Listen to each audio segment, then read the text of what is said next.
Welcome to RP Today's English. Uses of present continuous tense. Present continuous tense is used to describe actions happening now. Present continuous tense ஆனது தற்போது நடந்து கொண்டிருக்கும் செயல்களை குறிப்பிட பயன்படுத்தப்படுகிறது. I am learning English. நான் ஆங்கிலம் கற்றுக்கொண்டு இருக்கிறேன். We are going to school.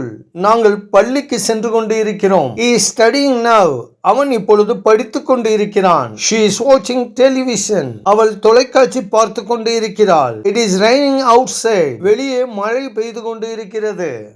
They are swimming with their friends. அவர்கள் அவர்களுடைய நண்பர்களுடன் நீச்சல் அடித்துக் கொண்டு இருக்கிறார்கள். She is drinking tea. அவள் தேநீர் குடித்துக் கொண்டு இருக்கிறாள். The dog is barking at the strangers. நாய் அந்நியர்களை பார்த்து குரைத்துக் கொண்டிருக்கிறது. Strangers, அந்நியர்கள். They are cleaning the house. அவர்கள் வீட்டை சுத்தம் செய்து கொண்டு இருக்கிறார்கள். தற்போது நடக்கும் செயலை குறிப்பிட present continuous பயன்படுகிறது. உங்களுடன் RP. Thanks for watching.